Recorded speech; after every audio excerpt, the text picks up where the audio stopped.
And on the main stage, we're going to have our idea boost, short presentations from innovators in the field. So we have David Hardy, Chief Market Development Officer. David. Oh, hello, there you are, yes. Come on up.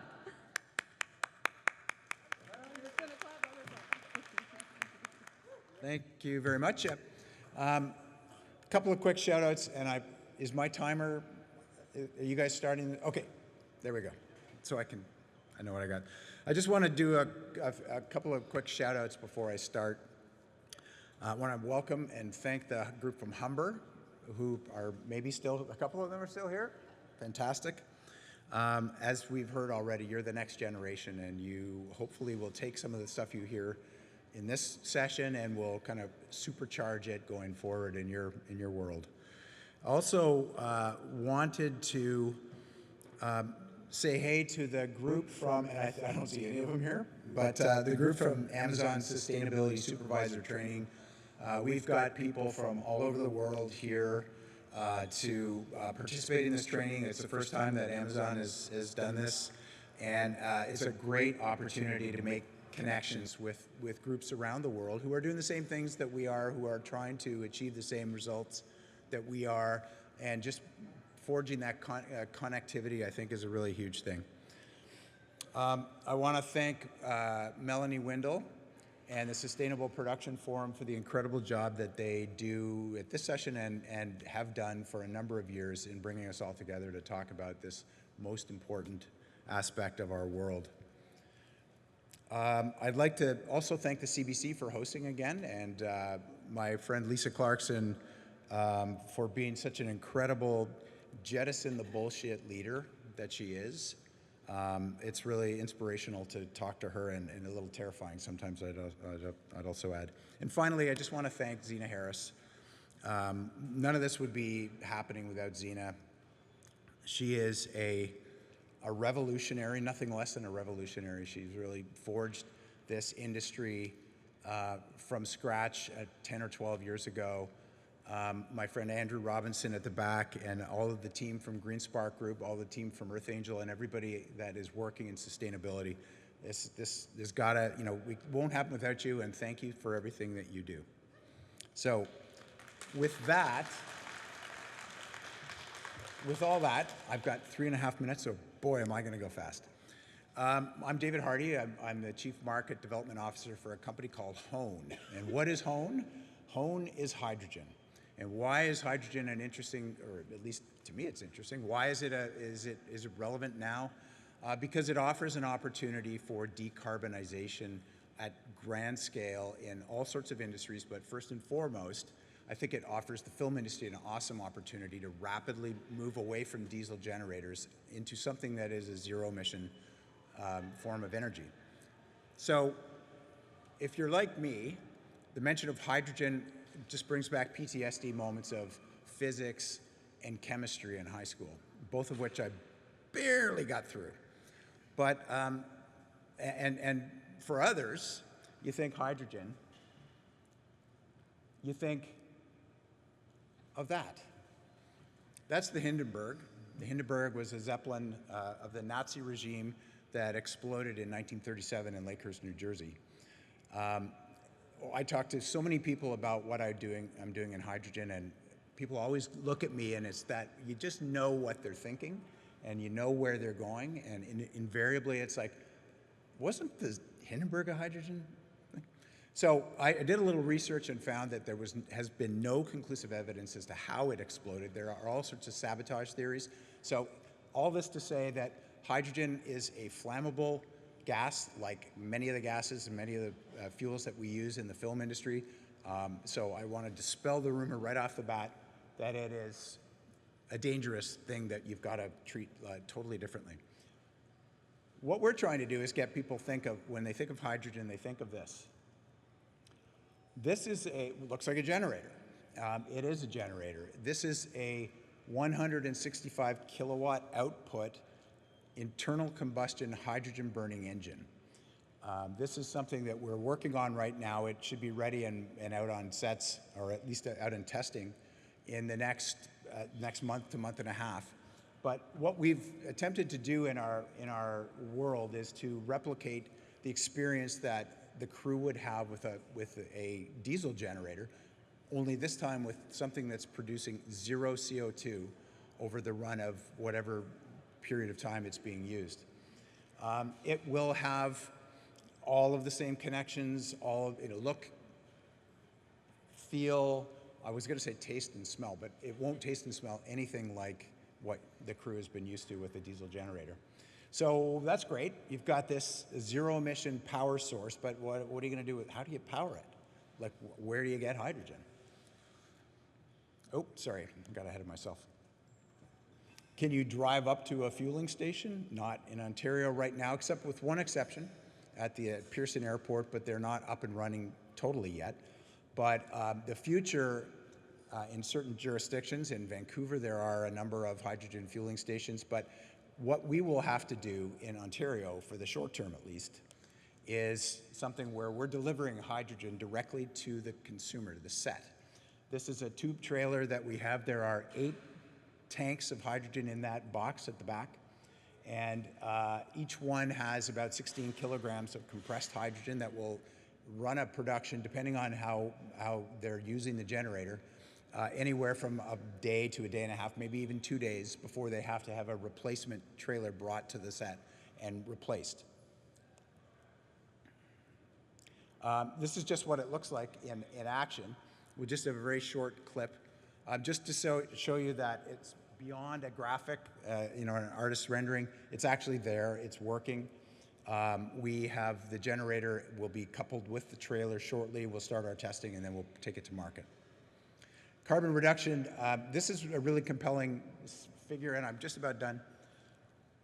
At the very bottom is something called the all-in cost of energy. That's something that we don't measure in the film industry very much. We measure the amount of fuel that we're using or the cost of the fuel. What we have to start shifting our minds towards is what is the price of energy that we're paying. And as you can see in this, there is a premium still with hydrogen. It's about 20% more than the current cost of diesel. This is unreplicated in other markets that have been exploring hydrogen in Europe and the UK in particular. Much more expensive hydrogen there.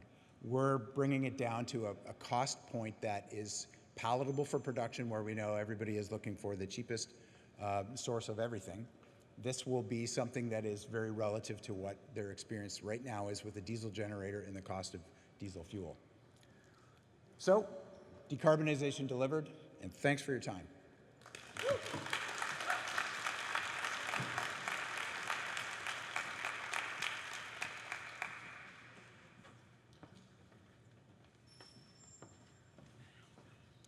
Thank you so much, David. That was very informative. And next, I would like to invite our speaker, Valérie Daigneault, Director, Quebec, Audiovisual Cluster, and Co-Director, QFTC.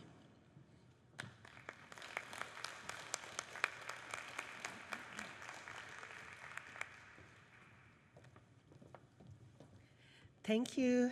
Hi, everyone. So I think we have first a video that we want to present to you.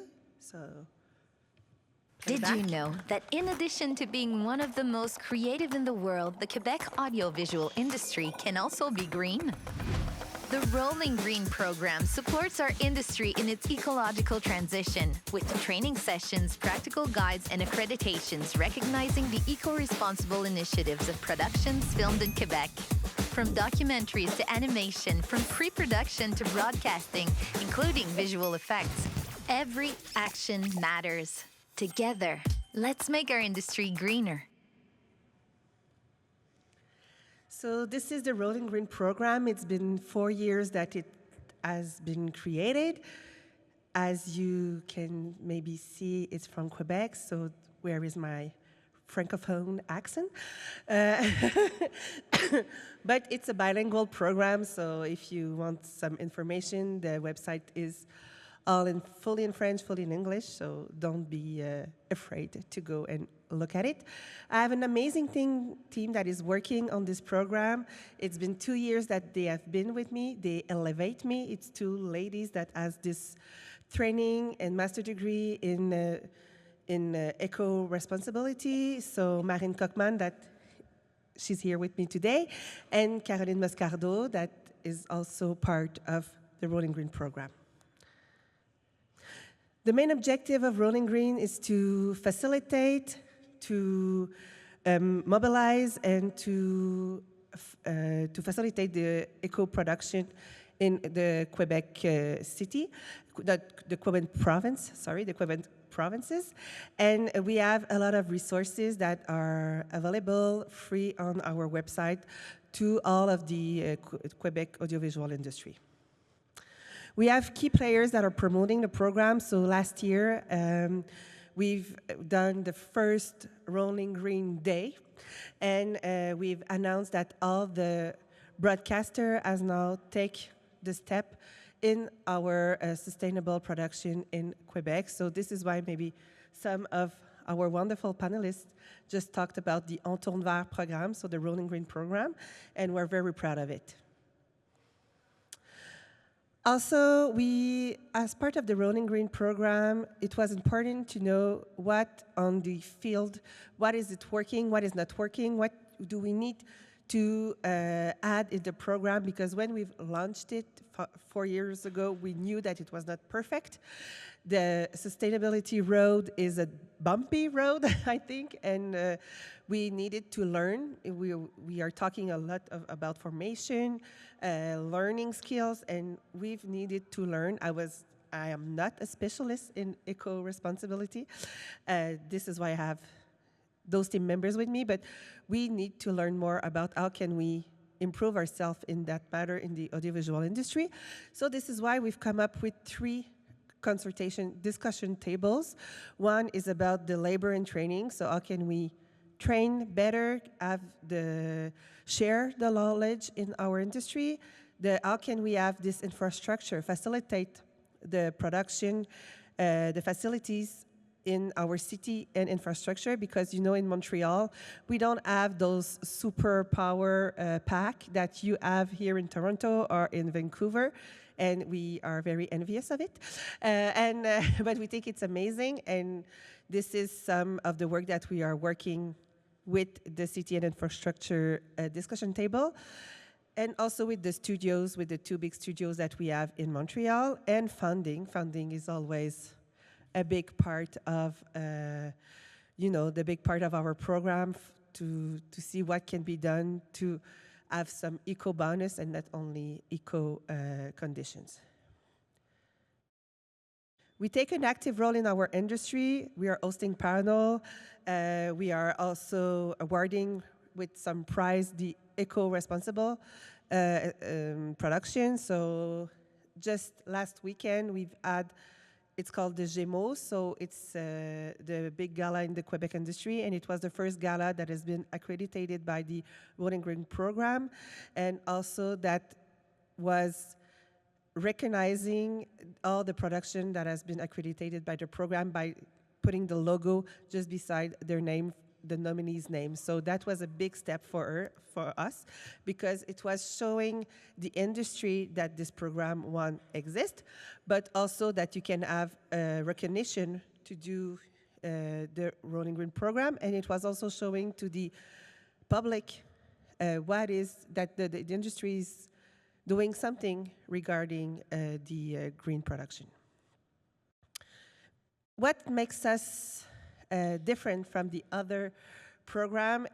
We have an accreditation in our program. It was important for us when we developed the Rolling Green program to have to recognize every action in a production and every action per department. So our guide, like the best practices guide, is really based on all the department and all the action, and the accreditation is based on those actions. So it's a 100 points accreditation, and there's a 3-level accreditation. So the first one is the commitment one, is the entry level. So it's basic action that you can take. After that, you have the performance and excellence accreditation, and those one you have, you have an audit So you need to take pictures of your action, and when you go through the excellence accreditation, you will have a visit from one of our co-founder partner. It's called the Quebec Council of Eco-Responsibility, and they are doing a visit of the sets and seeing with their eyes if the action that they've put in their accreditation, if it's true and if it's according to the level of higher standard that we want to have in the excellence program. As of now, we have 126 production that has been accredited or that are in progress of accreditation. It's from the short film, long movies, documentaries, student production, and publicity. So all the sectors of the audiovisuals production are included in the accreditation program. So the different tools, as I was saying, we have a good practices guide for production. We also have, and this is a new guide that we've just come up with last year. So since March, we have our new accreditation for the VFX and animation studios. It was important for us to have also this commitment from the post-production industry. We have one of the biggest in the world hub of VFX and animation, and we needed them to take action in that matter also. So we've come up with an accreditation for them. Instead of being a project accreditation, so by production, it's a studio accreditation, and it's good for 2 years, but we have the same levels, so the commitment, performance, and excellence level. We have a source book, so each provider that are good for, that are green for our production are in that source book. We have also a new parkour. So it's called the Rolling Green SODEC. So it's financed by SODEC and some other partners such as the Producers Council, the Conseil québécois des événements éco-responsables, l'INIS, that is our mutual training school, and us, the QFTC, the Quebec Film and Television Council. So last year we have a cohort of 15 producers, so 15 house of production, and this year we have 18 producers. So what is the end game of this parkour is that we want that each of those house of production do their development, their green development plan, so that after that they can for sure accreditate their production. So it's very top-bottom approach. It's 16 hours of training, 6 hours of individual coaching, and 1 grant of $4,000 per house of production. So this year we're going to deliver $72,000 in grant to apply what they've put in their eco-responsible plan. So if you want to have more information, you can visit our website, or you can come and talk to us. Marine and I are here. So thank you. Thank you, Melanie. Each year, we are very proud to be partners of the SPF, and you bring us all together. And thank you for the SPF team also. So have a great day. Merci beaucoup.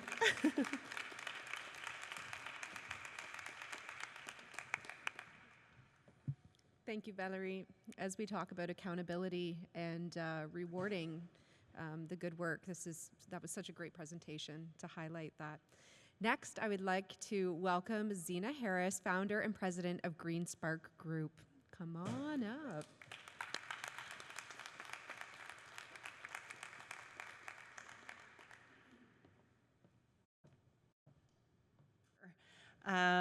Hi, everyone.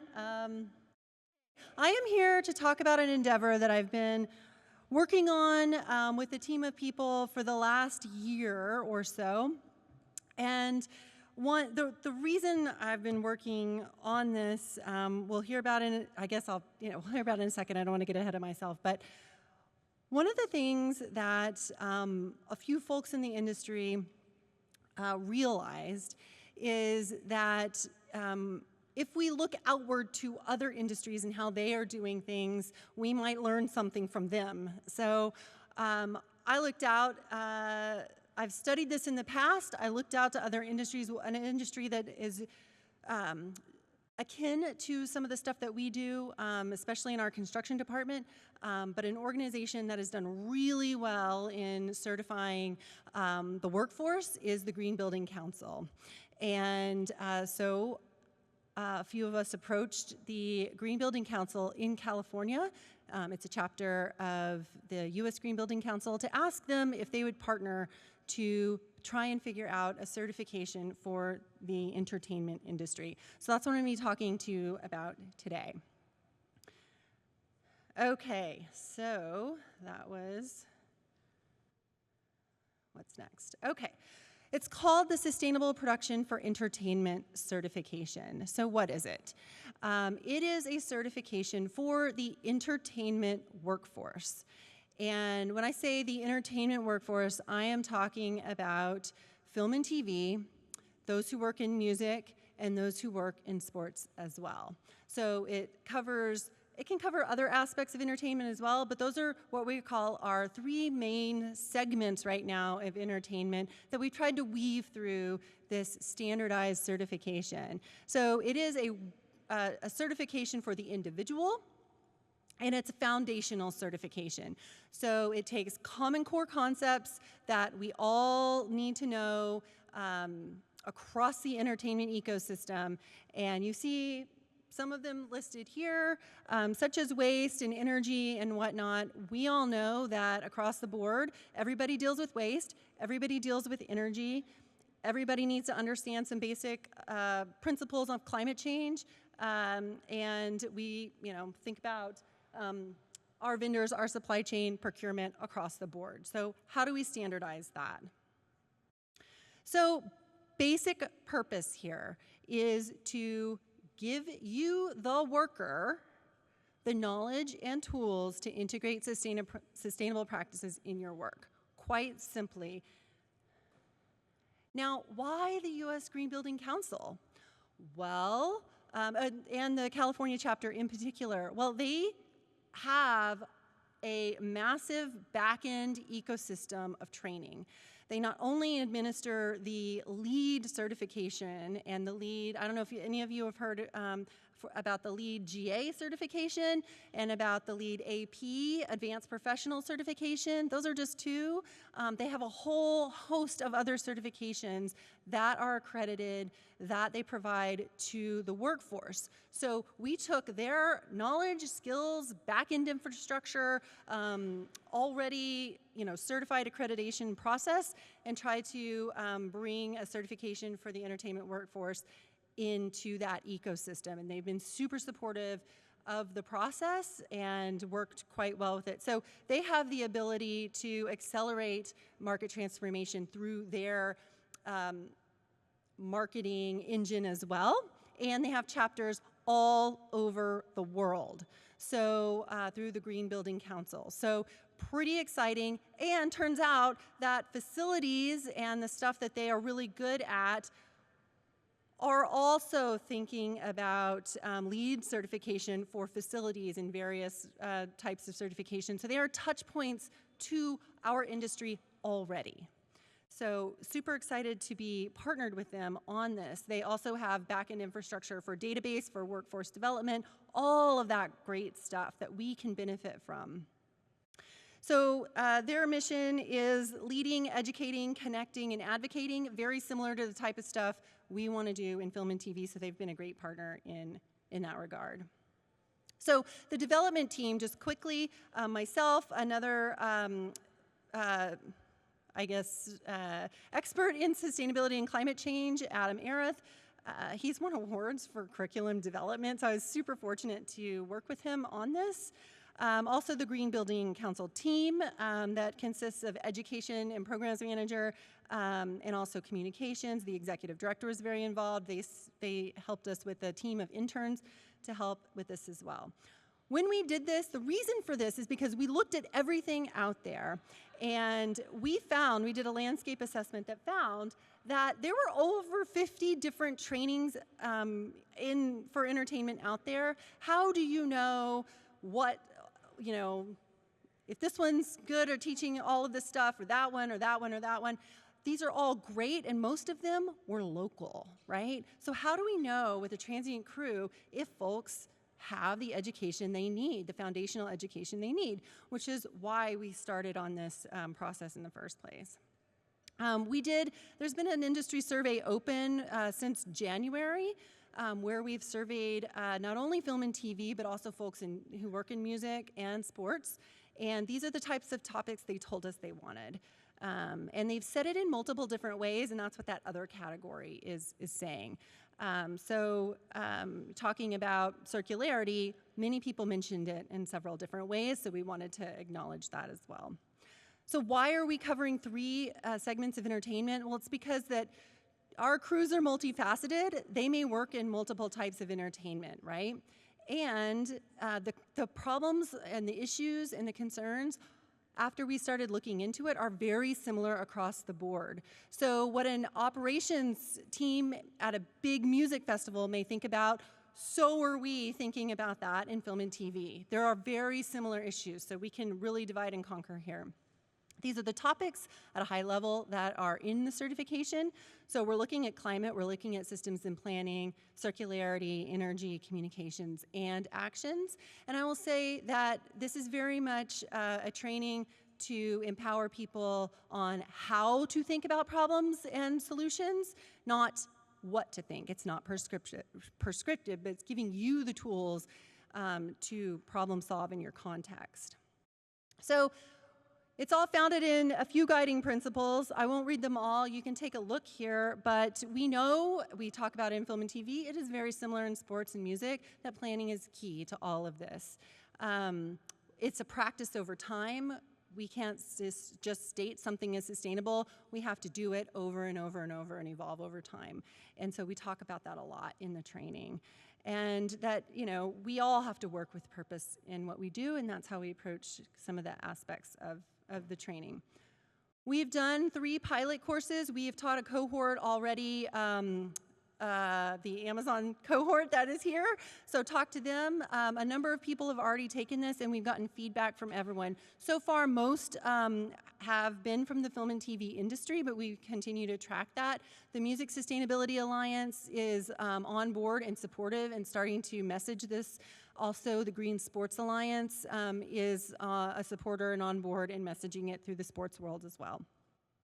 So what have we seen? We've seen knowledge improve over when folks enter the course and when they, after the course, through a series of surveys. When we can start to measure this stuff and understand this elevates all of us in the industry, and it's for every position. We've had folks in accounting, we've had folks in VFX, we've had buyers, we've had a number of different folks, sustainability coordinators and managers, all taking this and providing feedback. It's very much, we are open and learning and evolving this as we go to make the best certification possible. So a few comments from the pilot. I'll just hang on this for a sec, but I know my time is up, so I'm going to keep going. Lots of positive feedback. A lot of people are interested. There's somebody from accounting, I think, commented on this one. So really good at connecting dots between various departments, various levels of an organization, and the production. Here's some more as well that you can take a look at. Maybe we'll get them on the website. But anyway, in order to take it, you got to register for it, and you have to go through a process here. And I will say, all of the certifications through the Green Building Council require continuing education credits over time. We know that things change over time, and so in order to do that, the learner has to take continuing education credits. The sustainable production could qualify as a continuing education credit. Training at OGS could qualify. Training in Real Green could qualify. Other trainings in the US could qualify. Albert training could qualify. All of these qualify for continuing education credits. Because they're evolving, we're evolving, they're local, this is a little more broad, so pretty exciting stuff. You do have to take an exam to prove that you've learned something, and to earn that certification. So what's next after this? It just means we're going to dive deeper into specific topics. That's what the industry has asked for through these surveys, through the survey results. So we are diving deeper into specific topics now that we have the foundational level. And we are open to partnership and collaboration across the board. And folks, international folks have already been in discussions about this stuff. So this is a global standard for all that work in the entertainment workforce. So I would just say get involved. You get to put those fun letters after your name to show that you are certified. You get to be put in a database so that employers can take a look at that. But it's for everyone in the entertainment industry. So tell a friend. Thank you very much.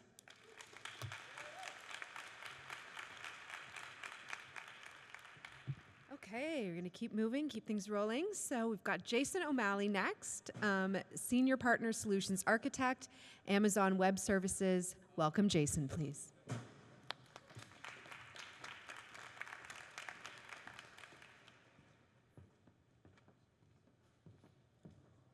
All right. Hey, everyone. So I'm a Senior Partner Solutions Architect at Amazon Web Services, and I'm part of a team that focuses on media and telecom partners at the global strategy level. And so that's kind of my core role, is getting media partner workflows to run on the cloud. But then my side job that I started picked up was we formed a group inside of AWS that focuses on bringing sustainability into the conversation, focusing on how cloud-based use cases can help reduce the industry's carbon footprint. And through that, one of my favorite use cases that we've developed is something called live cloud production, which we'll talk about here for live event production. So before we do that, talk a little bit about sustainability AWS. So we think of it in three ways. So it's sustainability of the cloud, in the cloud, and through the cloud. And so the of the cloud part, that comes into the play where with cloud computing can have a lower carbon footprint due to the energy efficiencies gained from operating at scale, and also just investments in efficient power and cooling technologies, as well as also achieving higher server utilizations and utilization of things like your networking, your power cooling, your physical facilities spread across multiple different customers, and also an investment in renewable energy. So through a combination of Amazon's energy supply that actually comes from utilities, but then also combined with renewable energy that Amazon procures, that means that 100% of the electricity that's consumed in our regions that have data centers, in 22 of our AWS regions around the world, is matched with renewable energy. And so that includes the data center regions in the US and Canada as well. Sustainability in the cloud is next. So this is more about just being really efficient. So it's when you are deploying virtual server resources otherwise in the cloud, and you're looking to gain the maximum benefit from that.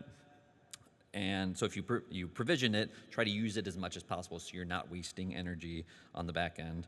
And that can be things like you're storing things effectively so you're not just storing things that don't need to be stored or ever used again. And also say if you have like a vision mixer, an audio mixer, you figure out what's the level of virtual computer computational power needed, and then match that with its needed so you don't have a lot of wasted computing power going to waste. And lastly, sustainability through the cloud. So sustainability through the cloud is when not just focused on, say, the servers themselves, but it's actually when you utilize those servers to impact the world outside of the cloud. And so that's what we'll be talking about here today with live cloud production. So many great groups we've heard from today, working in the industry, talking about the environmental impact of film and TV production. So one of the really great resources we always look to is with Albert, which has come up in multiple conversations today. So in Albert, they produce their annual Albert review. And so their 2023 review, they looked and surveyed across the industry, and they found that on average, 51% of a production's carbon footprint is related to travel and transportation. And if you look at live sports production, it actually goes up to 67%. So that helps to show that if we're looking for areas within live production, within media production, that travel and transportation is really that carbon hotspot that we want to reduce. that's where live cloud production comes in. So if we level set on live production, the world's most basic view, we all know this, but you have your stadium, you have cameras, and those video feeds run to your vision mixer, your audio mixers, maybe your graphics or replay machines. And then, traditionally, that might be housed in something like the outside broadcast or OB truck, where everything's on site. You have the physical equipment brought to site. Maybe it's running on generators, maybe it's not. There's solutions for that here. But with live cloud production, what it starts to look at is instead of having all that physical hardware brought to site, what you can do is, thanks to partner solutions that run on the cloud, you still have your video cameras on site, you have your video encoders on site, but then when it gets to the cloud, you can start to take advantage of software-based vision mixers, audio mixers, graphics machines, replay machines, your video router, and so all that starts to run in a virtualized way, and it can be controlled remotely from operators that are either co-located in the same facility, so they may be in the same centralized production control room, or as we saw especially during challenging times of the pandemic, people can actually be working from their home, and so that can be a big way of reducing travel. And so if we start to look at these side by side, you have your simplified view of the traditional way this would be produced. So you have your stadium, you have your outside broadcast truck, and then you would typically have people traveling to site via carbon-intensive means. And so what this starts to open up is, when you compare them side by side, is you still have your stadium, you still have your cameras, but then it also opens up the fact that because you're virtualizing a lot of this hardware that doesn't need to be transported to site anymore, you could potentially take smaller, more efficient transport vans, and there's gonna be some crew that still flies to site, you still have engineers, you still have camera operators, but then by utilizing more of those cloud-based resources, you help to avoid and eliminate the need to travel entirely. And so that's really where we've gotten excited talking about this use case. And so leaving you with this, just an easy way to get into it and start thinking about it from a mindset, if a lot of this is changing the way we do business as usual. So I put together a simple arithmetic-based calculation where you talk about, okay, if you want to estimate, if I make this change, what's sort of the impact I can make? So you take total number of people that are no longer traveling, you multiply that by the carbon intensity of the mode of travel, and they have these calculators on the web, so if you look at what a round-trip flight would be, multiply that by the total number of times you're going to repeat that, such as like the total number of games that would use that scenario, and then you get your total amount of avoided CO2 from adopting this workflow. So hopefully you can see it starts small, but then when you start to think about it repeated at scale over decades, years and decades, it can start to make a difference and really start to target how that largest carbon hotspot within live production. So that's all I got. I'm going to be around if you have any questions. I love to talk about sustainability, so I love being here, and I really appreciate the Sustainable Production Forum for inviting me. So.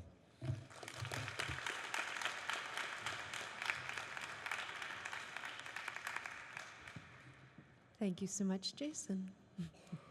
Next up, we have Alex Onwudiwe, Sales and Accounting Manager for Bullfrog Power.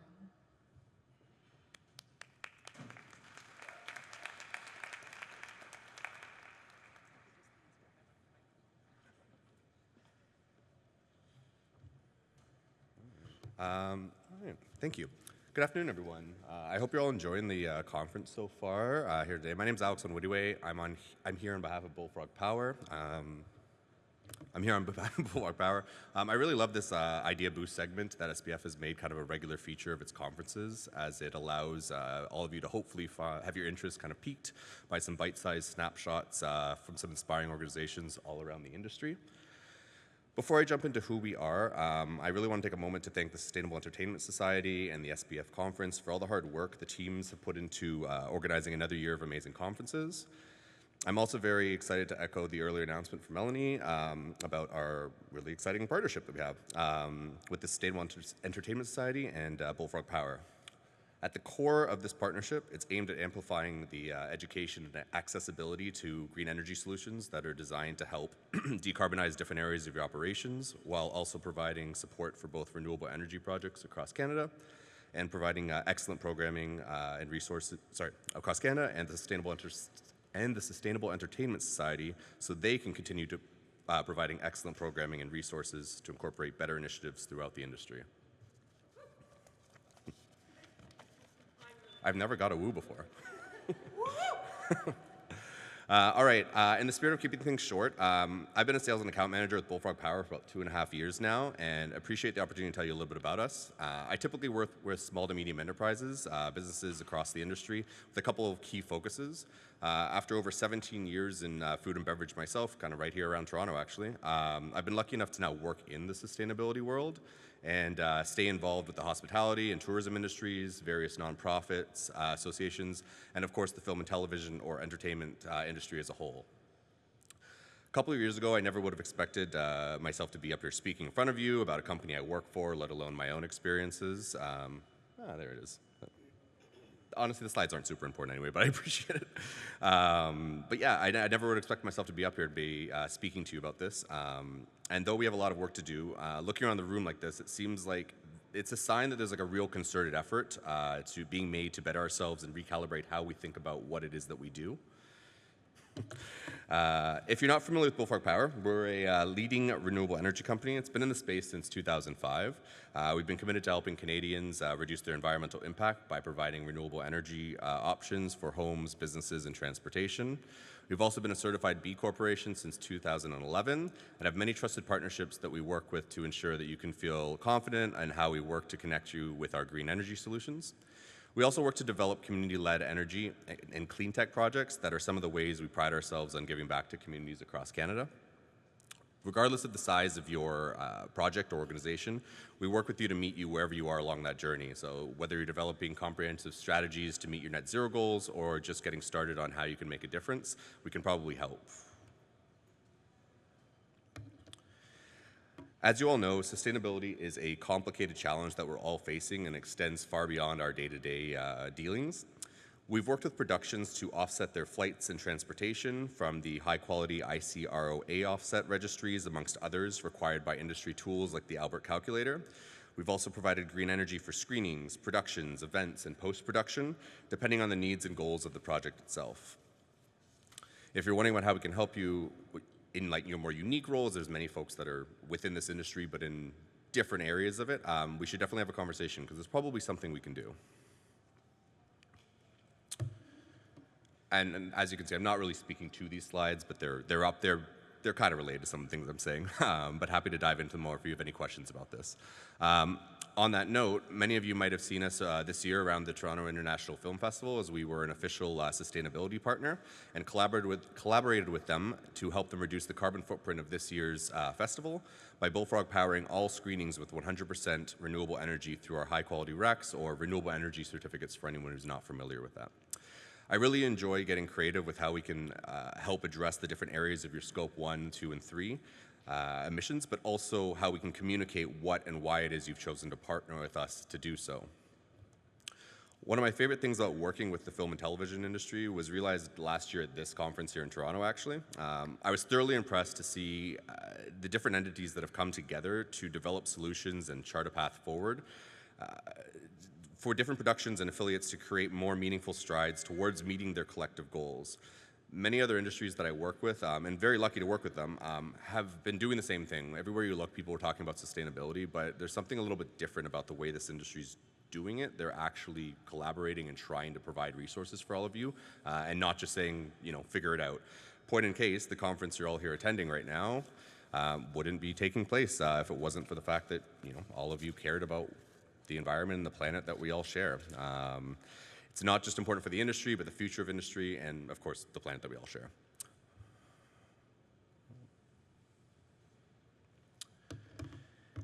At the end of the day, I want you to think about Bullfrog Power as a tool in your toolkit that can be deployed to address those hard-to-reach areas of your operations in a way that fits both your goals and budget. And most importantly, know that it doesn't need to be all or nothing endeavor. Whether we're exploring renewable energy certificates to address areas of productions or offsets to mitigate the travel involved in capturing the beautiful landscapes from coast to coast, there are options in place already to help you meet your targets and tell your story while doing so. We offer marketing support along with our solutions, as we understand it's not always in your job description to speak to sustainability initiatives that you and your teams are undertaking. We're happy to help make sure the communication of your efforts is impactful and accurate, so you can keep telling the more interesting stories we all want to continue to hear and see. By now, we all know there isn't a silver bullet to achieve all your sustainability goals, but being able to have a positive impact on your commitment to being more sustainable organizations and hear the stories and challenges, and of course the wins, both big and small, really enforces how important communities like this are to making a difference in pursuing that long overdue meaningful change. I always manage to meet some amazing people who genuinely care about the direction of the industry is heading at these conferences. So please come find me. Let's kind of get creative and find out ways that we can help meet your goals. Thank you, and enjoy the rest of the programming today.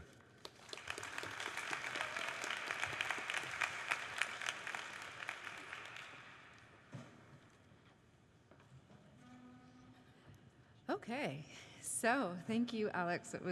It's just so great to see so many wonderful initiatives happening. Next, I'd like to welcome up Anthony Truong Swan, Impact Director and Story Money Impact.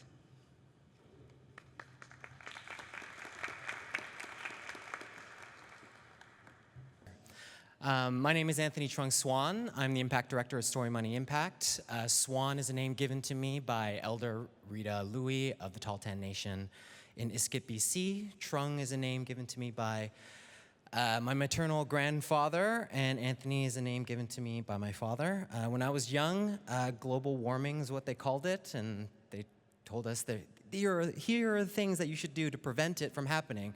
And now I'm someone who knows several people who have not survived the climate crisis. And so I just want to zoom out to talk about the immense gratitude I have to everyone in this room who's doing such amazing work to combat our ability to survive on this planet and protect all the ones we love and all the ones yet to come. So thank you. Let's give everyone in the room a round of applause. Thank you. I'm really interested in everyone in the audience before I get into my stuff. I know my time is limited, so could I ask you to bear with me and ask everyone to stand up for a second? And if you're already standing, can you put your hands up? Yeah, there you go. Awesome. If you have never watched a documentary, please sit down or put your hand down. If you've never cried watching a documentary, please sit down or put your hand down. If you've never been given hope by a documentary that you've watched, please sit down or put your hand down. If you've never been moved to commit some sort of real action because of a documentary, whether that's to change your mind, change your behavior, support a community, or to vote differently because of a documentary, please sit down or put your hand down. Wow, so you're my target audience, everybody. Thank you so much. You can all relax. You're exactly the people I want to be talking to. That's amazing. So Story Money Impact, we work specifically in working with completed documentary films to emotionally engage people to create measurable and meaningful change. When we talk about change, we talk about the things that I mentioned: changing people's minds, changing people's behaviors, supporting communities, changing law. And man, I have too many things to juggle. Here we go. So why film? Well, film is an empathy generation machine. It makes people care. It's a cost-effective organizing tool for people who don't have a lot of resources. Film events attract all this attention. We've all been to red carpet screenings and big cinema events. And it can also spawn all sorts of different content that can be used to power campaigns and educate people and get people's attention. So I'm going to show you this clip. When I'm on the land, a lot of times I just stop.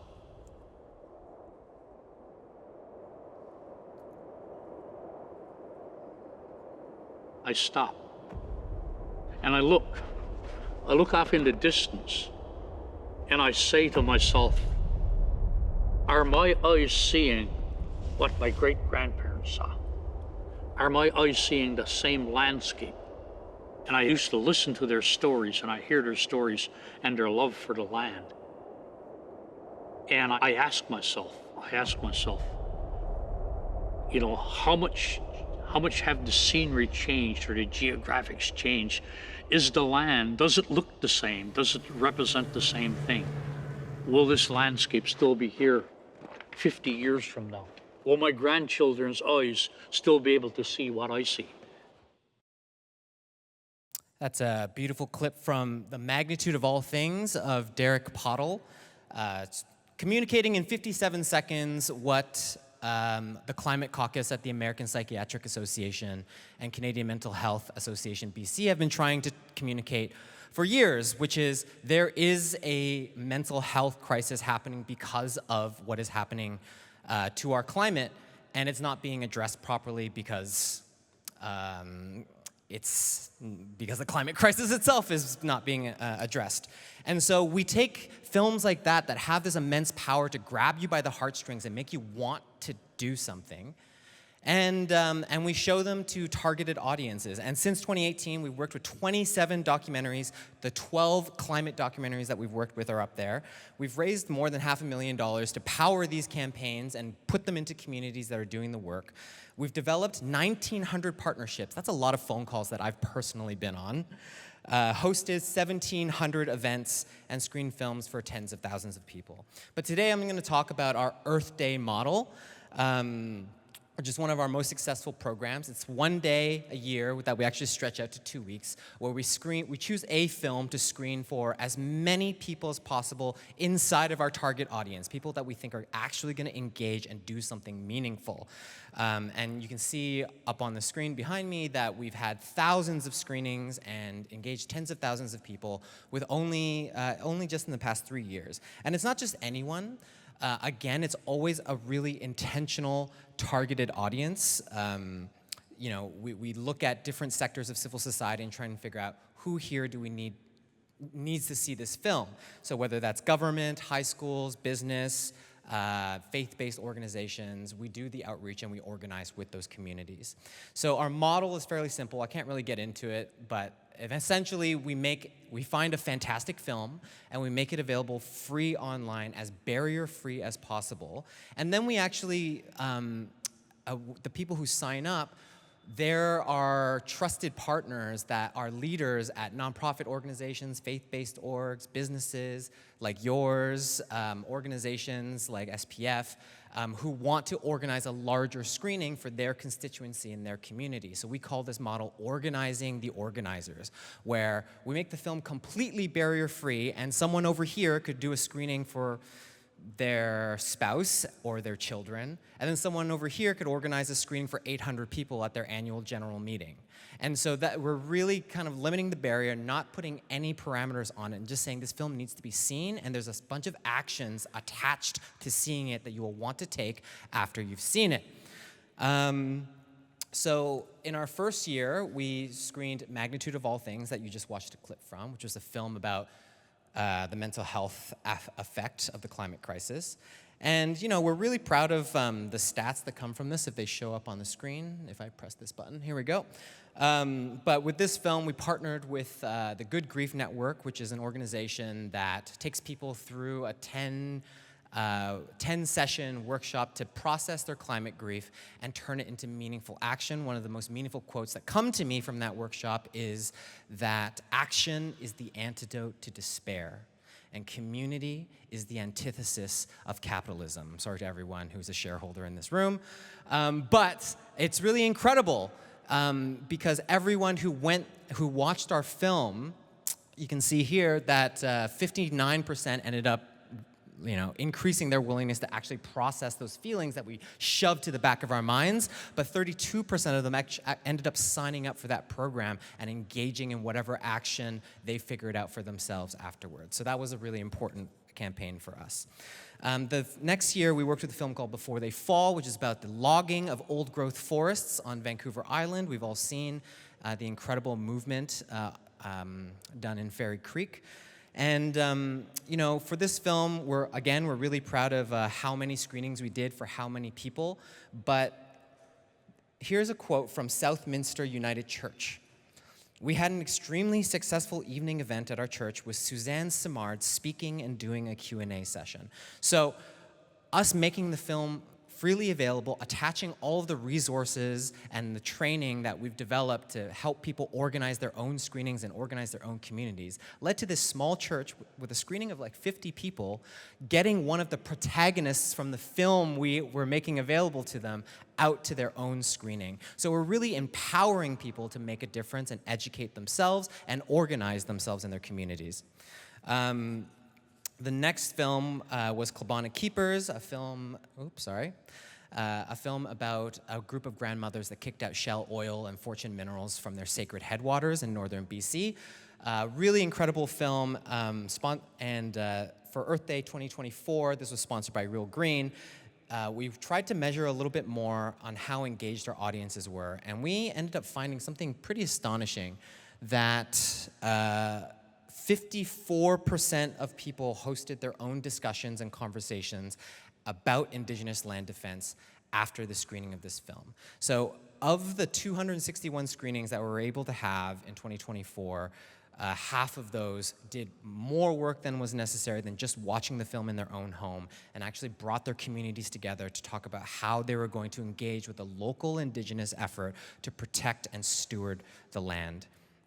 And so, you know, what's different about Earth Day from a lot of other programs that I've been a part of in my time in the nonprofit sector is that we're not just working to engage people in major metropolitan areas where people want to engage with these programs. We're actually going to rural places and non-major cities with populations below 100,000 and bringing this content to them and giving them the opportunity to join the movement and join the cause. So last year, only 30% of our screenings took place in major cities.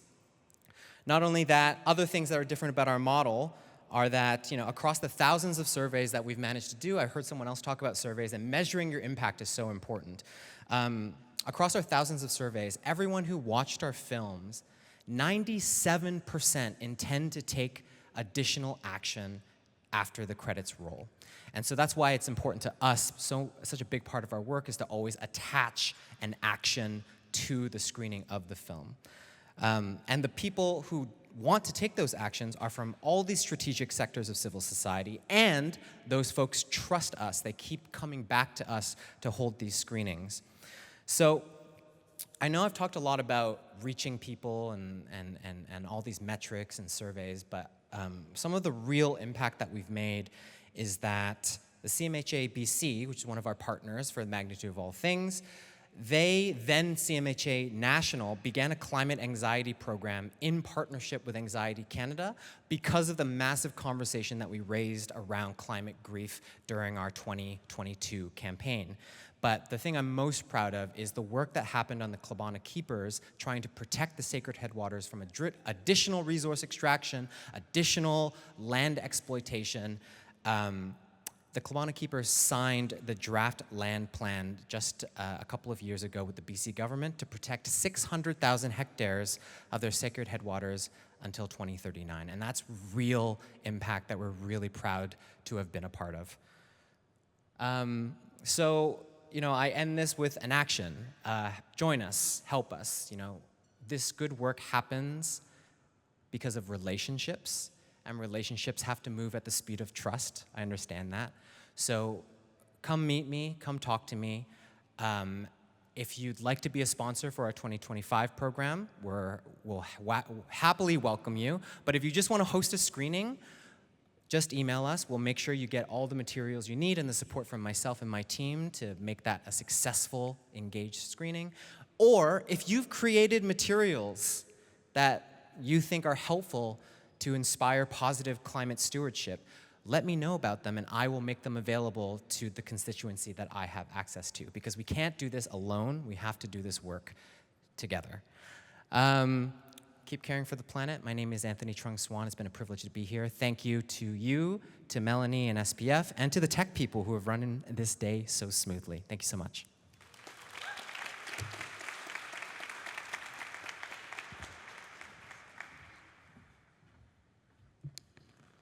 Thank you so much, Anthony. And as somebody who's been really deeply personally impacted by environmental injustice, knowing that this kind of stuff is happening is just so moving for me. And now I'm really excited to bring up our next speaker, AnaLaura Giacomel, Program Manager for Ontario Green Screen and Education and Special Programs Manager at Earth Angel. Come on up.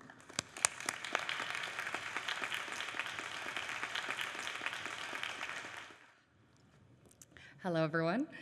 AnaLaura from Program Manager at Ontario Green Screen. I'm really happy to be here, and everything that everybody is saying is so inspiring. So it's really great to hear everybody speak. Ontario Green Screen has launched several great resources available to film and television productions across the province. We offer virtual trainings. We have the Carbon Calculation Fundamentals course at the moment. If you haven't attended, please do. There's upcoming courses available online. And soon to be the Climate and Sustainable Production course as well. We have best practice guidelines. But I want to highlight two really great resources that Ontario Green Screen has right now, and with the focus of amplifying sustainable production in Ontario. Through several industry reports now, we know that approximately 50% of a production's emissions come directly from fuel consumption. So to that end, I want to highlight the OGS grid tie-in map. So this is a province-wide electrical grid tie-in map that allows productions to access clean grid power at locations across the province, since our province is almost greenhouse gas free. And all locations are inspected by Electrical Safety Authority inspectors as well. So as you can see, you can scroll into the map, you can look across the province to see all of the grid tie-in locations. We currently have a little over 90 locations, and we're always adding new ones. There is a submission form online that you can submit any locations that are not currently on the map to have them added. That submission form is on the website. So if you click on any of the locations, you can see more information on the tie-in, you can see potential photos that are there, and contact information for the person to contact to tie in as well. But you can see there are locations mostly in southern Ontario, but across the province. And it can be really great to be used as a strategy tool. So when you're looking for locations for your production, you can find locations, or you can prioritize locations that already have a tie-in location, a tie-in potential, so that you can avoid your diesel generators, and ultimately have a production that doesn't need diesel generators at all. That would be the ideal.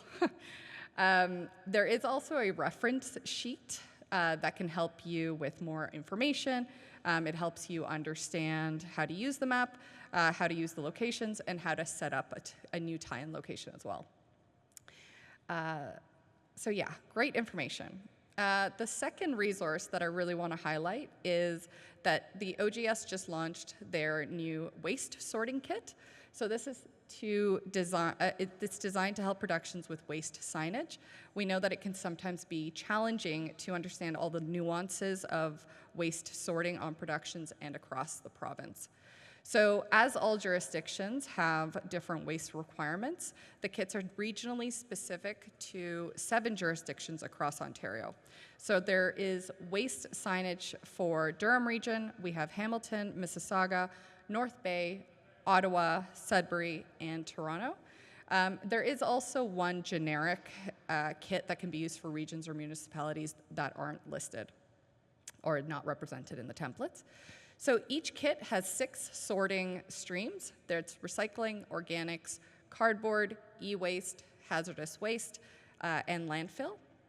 Not every sign is going to be relevant to your production depending on which waste is being collected and hauled away. So you can choose which you want and print those. They're also available in both English and in French. I also should mention that you can download them for free. These are on the website. You can access them whenever you'd like.